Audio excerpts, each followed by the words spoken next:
Member for Vancouver Quadra. Well, thank you very much, Mr. Speaker, and I'm pleased to be speaking at third reading on Bill C-48. C-48 is largely a housekeeping bill, implements technical matters that have been introduced previously, and most of the measures that are contained in this bill were recommended by the Auditor General. So the Liberal Party supports Bill C-48, and we'd like to see this bill passed quickly, Mr. Speaker. Just to give you a sense, the overarching theme of the bill is the need for clarity and certainty in the administration of Canadian law. And that's certainly something that Liberals support, and we see that as an important function of the government in its service to Canadians. So what I would like to do is spend a bit of time speaking about how this bill and how taxes, which is what this bill is about, tax changes, how they are serving Canadians' needs, and to make some comment on that from my perspective, not only as a Member of Parliament for Vancouver Quadra, but also as formerly a businesswoman in a business that became international in scope, partly because of, as a business person for 25 years, my understanding of one of the key imperatives of service. Mr. Speaker, to continually improve the quality of service to those that we wish to serve. In business shorthand, we could say people are looking for cheaper, faster, cheaper, and better service. And who wouldn't want that? Who wouldn't want the goods and services that are provided to them to be provided more quickly, in a less costly manner, and higher quality? So faster, cheaper, and better is what people expect. And are we getting that from this government with respect to taxes and tax changes? And certainly this bill is not an example of faster service. In fact, this is the third time some elements of this technical tax bill have been introduced since 2001. So it has taken far too long to bring this bill to the House. And some of these tax measures have languished in draft form for nearly a decade. For example, the provisions in Part 3 of this bill, which deal primarily with reorganizations of and distributions from foreign affiliates, were first released on February 27, 2004, and we now are in May of 2013.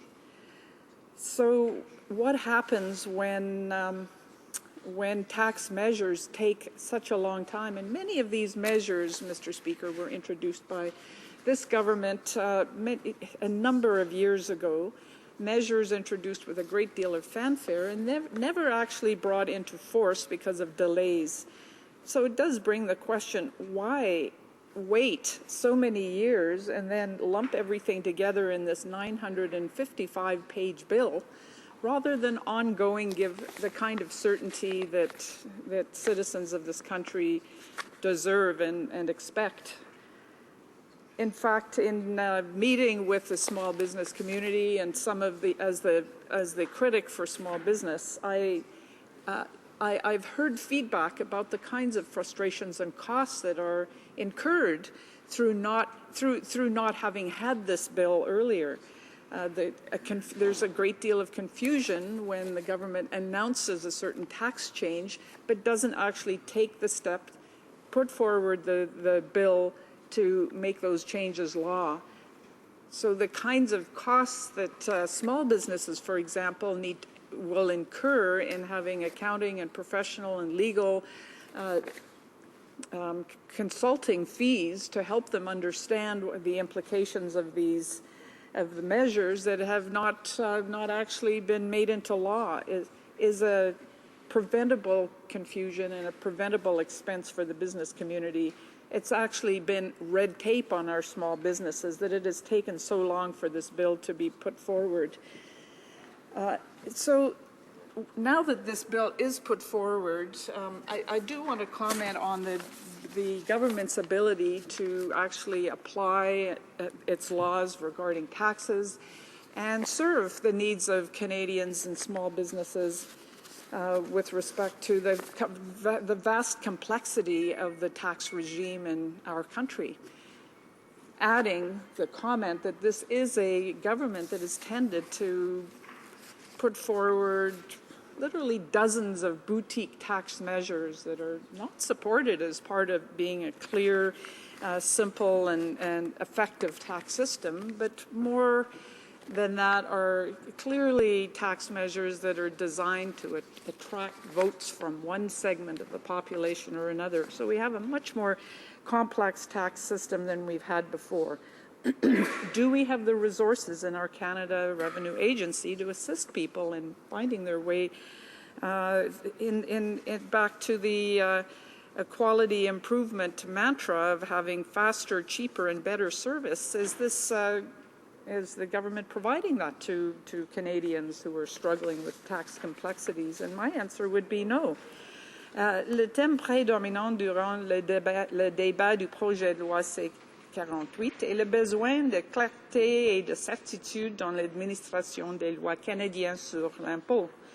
Mais la capacité du gouvernement de répondre à ce grand besoin de clarté et de certitude est menacée par les compressions conservatrices au sein de l'Agence du revenu du Canada. Les conservateurs ont ciblé la ERC pour des coupes dans le budget de 2012, c'est-à-dire 253 millions de dollars par année, et en outre, le budget de 2013, il y avait plus de coupures, c'est-à-dire 61 millions de dollars par année, ce qui aboutit à des coupures cumulatives à l'ARC d'une valeur de 314 millions de dollars pour chaque année. Or, avant même que les compressions ne commencent, la ARC avait déjà de la difficulté à émettre en temps opportun des décisions anticipées en matière d'impôts sur les revenus. Le gouvernement vise à informer des contribuables des décisions anticipées en matière d'impôts sur les revenus en 60 jours. Ça c'est acceptable peut-être, mais le délai dont besoin l'agence pour rendre des décisions anticipées en matière d'impôt à une contribuable est en moyenne maintenant de 106 jours. So we're seeing that the cuts to the Canada Revenue Agency is making its service far slower, so certainly not faster as we would expect in the business community that an organization would continue to improve its service, so its service could be faster, cheaper, and better. I mean, if this government really were a provider of service in private enterprise, I think it would long ago have gone out of business and have failed because of these unfortunate reversals in the speed and the effectiveness of service. So we've now gone from 60 to 106 days for serving customers and their information needs with respect to change in tax laws. In fact, I had meetings with former Yukon Member of Parliament Larry Bagnall, who has been advocating for services for many years to citizens in the Yukon. And the one and only office for the CRA in the Yukon used to be in Whitehorse. That's been closed. So people living in the Yukon no longer have a single agent to talk to in person when filing or asking questions about their taxes. How frustrating for people. That certainly is not better service. That's far worse service, Mr. Speaker.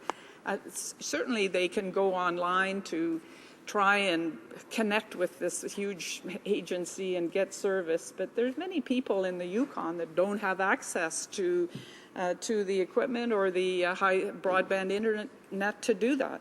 There's many that would have to drive many, many hours to get to a place where they could actually engage the CRA in helping serve their information needs. So I do want to appreciate the work that our former colleague and MP Larry Bagnell has done on behalf of constituents in the Yukon.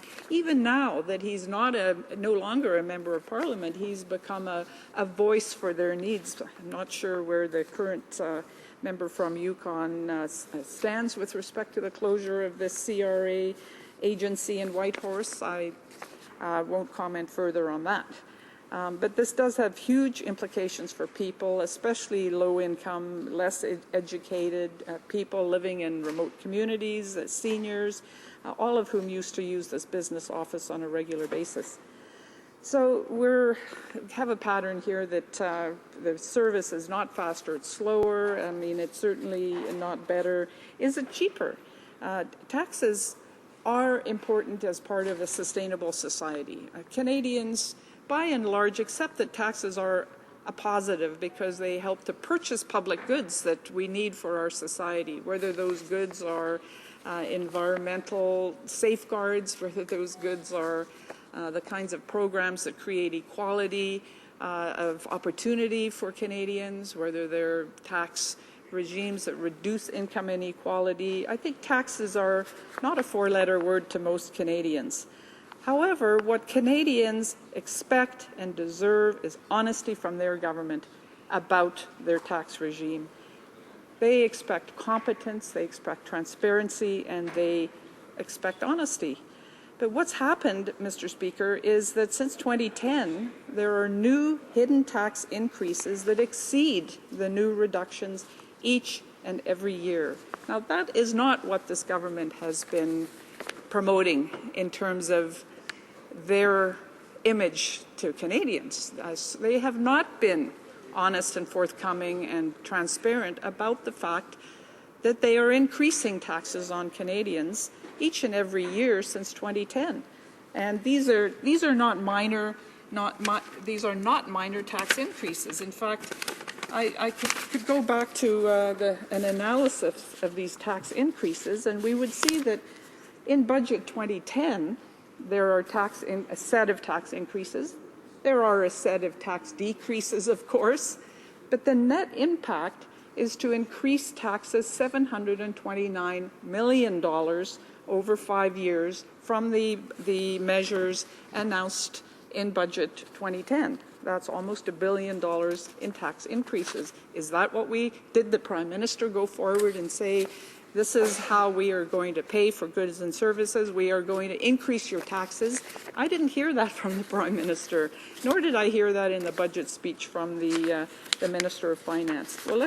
And there are impacts on small businesses in each and every one of these years in terms of increased taxes, less money in the pockets of small business men and women who are the driver, the engine of job creation in our economy.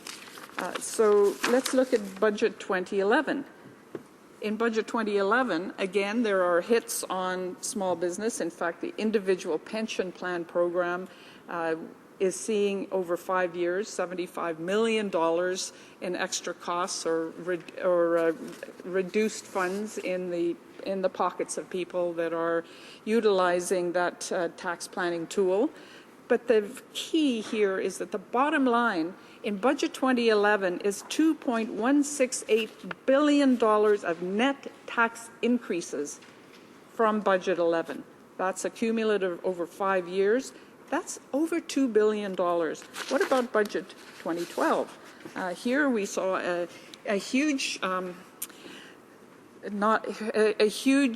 undermining of the well-being of the small business community in terms of extra taxes on employees, profit-sharing plans, and including over $1 billion less support for the investment tax, the research and investment tax credit, the SR and ED tax credit regime in this country. So more than $1 billion taken out of the support that the government wasn't providing for good public policy reasons. Why should government support scientific research and development? Because by and large that provides a public good. So small businesses cannot afford to invest in research that soon becomes available to all of their competitors without having some support through this tax credit.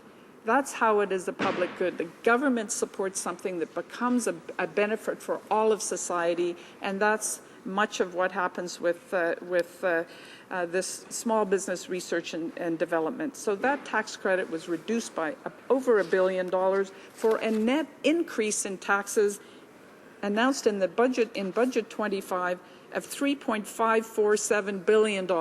So that is over $3 billion more out of the pockets of Canadians and small businesses, thanks to Budget 2012. Budget 2013, once again, we have tax increases that exceed the tax reductions to the tune of $3.3 billion.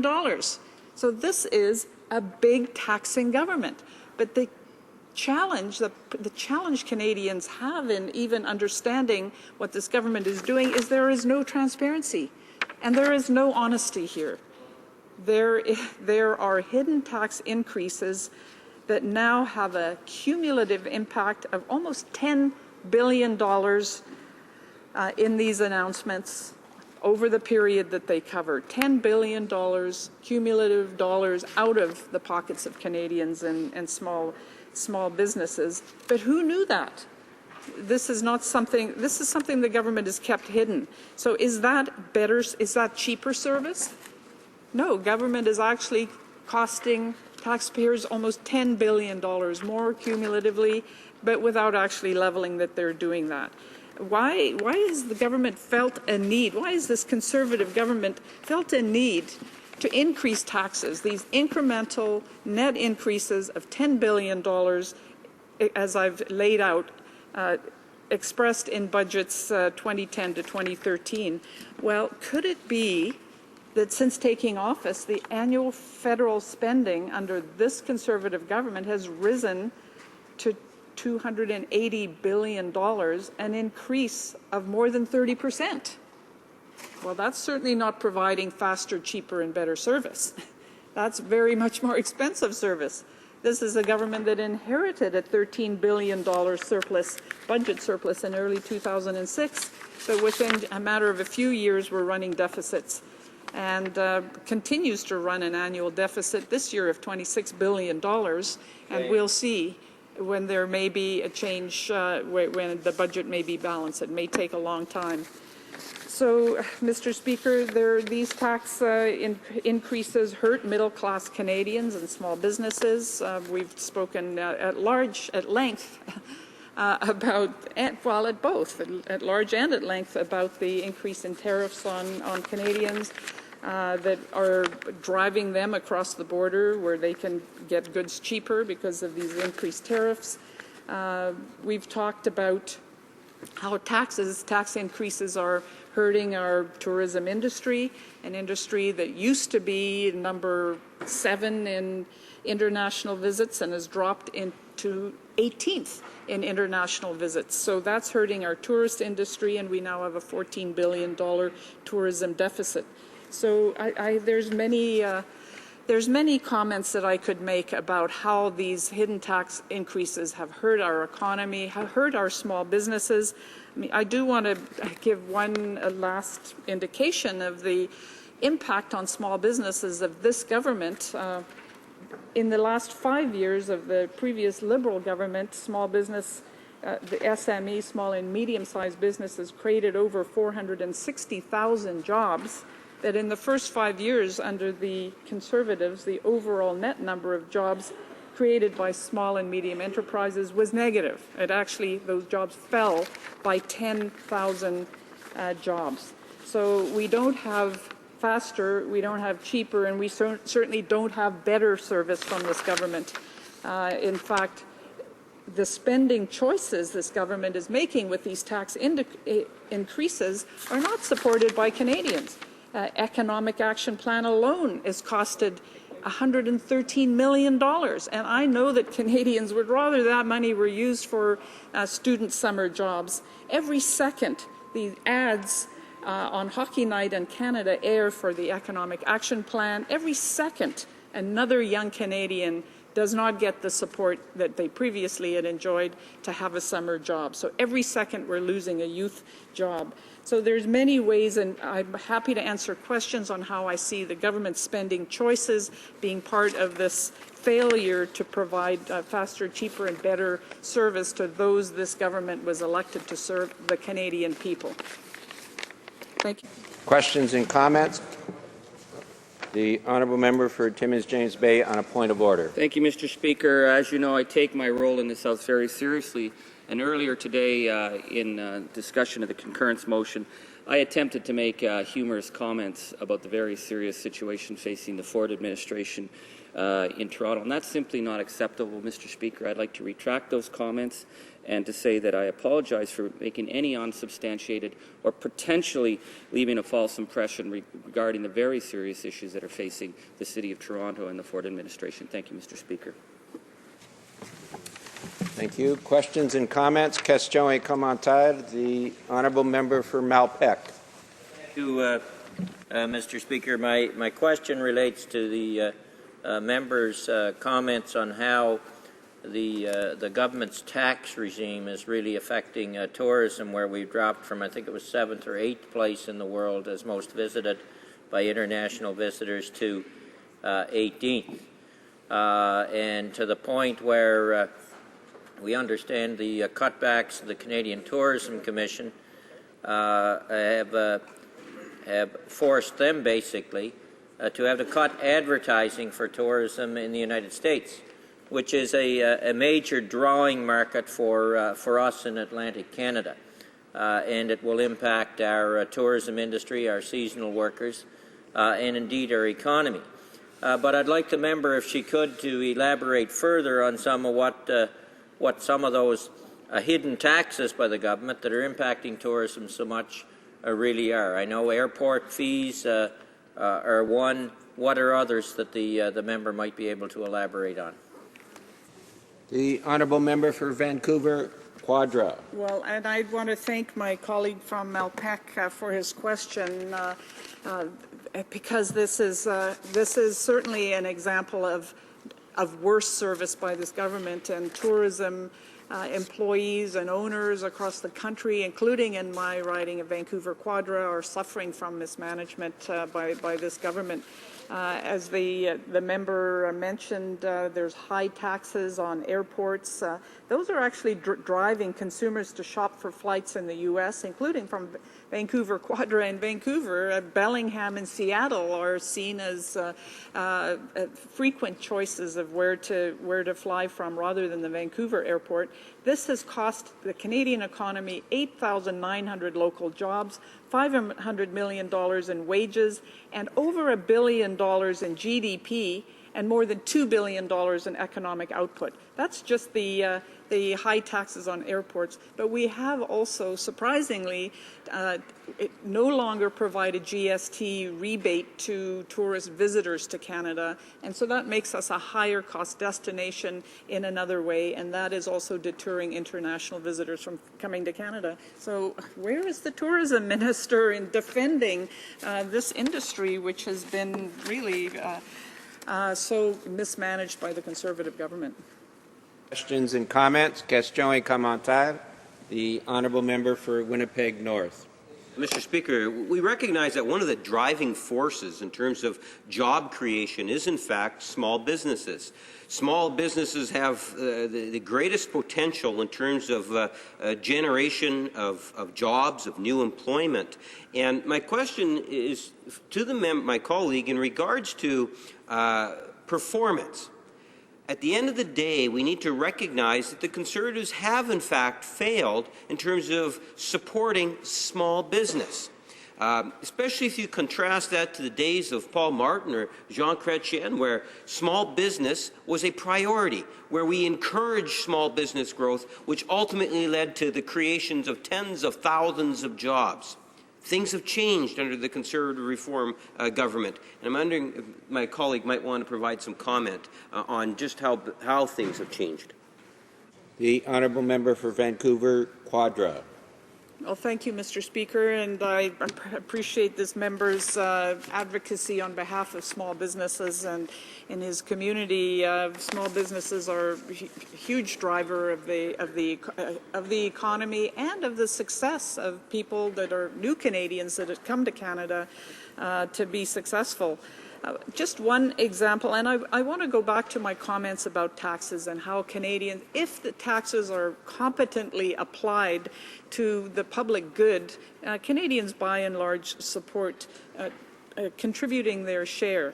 At the same time, I think there is occasions when taxes need to be reduced. And so the small business tax rate, for example, under the Conservative government, even though it has only been reduced by 1%, and a huge part of that 1% reduction is being clawed back through a small dividend tax credit change in the 2013 budget. So some $2.34 billion will come out of small business pockets due to this dividend tax credit change over the course of 5 years. So how does that help small business owners reinvest in their companies, grow their companies, and bring them up in terms of the technological advances? They will have $2.34 billion less to do that. And this is in the context of decreases in taxes and large corporate tax rate from 22% down to 15% at the cost of $60 billion, yet small business owners saw a 1% reduction, which was then pretty much clawed back. Commentaires, questions and comments. L'honorable député de Sherbrooke. Merci, Monsieur le Président. J'aimerais remercier ma collègue pour sa contribution au débat et lui poser une question très simple, savoir si, en tant que parlementaire, on devrait plutôt promouvoir un processus plus régulier pour ce genre de modernisation des lois sur l'impôt et sur le revenu, pour faire en sorte que les parlementaires, quand ils étudient un projet de loi d'une telle ampleur, ce soit en fait que l'ampleur du projet de loi soit diminuée en ayant des modernisations comme ça plus régulières, donc au lieu d'attendre 10 à 13 ans pour moderniser nos lois. Est-ce qu'elle pense qu'on devrait plutôt avoir un processus plus régulier pour permettre une étude plus, disons, plus simple pour les parlementaires qui n'auront pas nécessairement étudié toujours des projets de loi de 950 pages comme on le fait aujourd'hui? The honourable member for Vancouver Quadra. Merci beaucoup pour cette question et bien sûr le processus actuellement ne fonctionne pas et j'y ai remarqué dans ma commentaire que ça fait plus de 10 ans pour implémenter quelques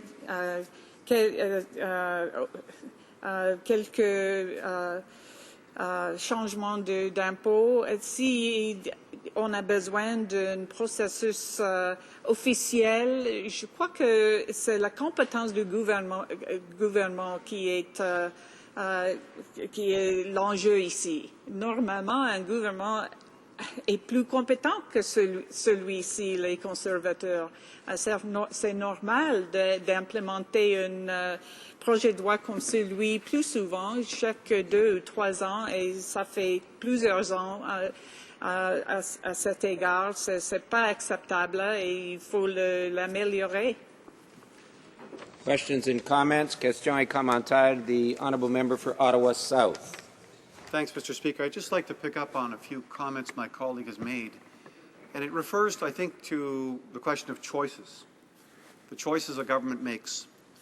In my riding of Ottawa South, Mr. Speaker, we have about 3,250 small businesses.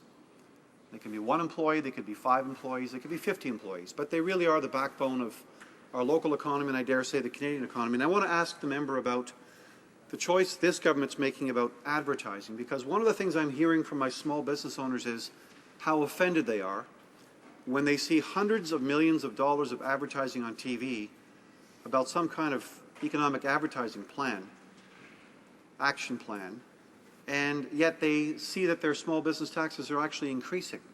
I'm wondering if the member can comment on that in terms of juxtaposing the government's priorities here, self-promotion versus really helping to strengthen our small businesses. The honourable member for Vancouver Quadra, you just have a little over a minute. Okay, thank you, Mr. Speaker, and I concur with my colleague's comment 100%, and I hear that every day as well in my role as small business advocate. That these tens and hundreds of millions of dollars of self-promotion are a grievous insult to the small business community. I mean, at the same time as we had the minister looking to put major new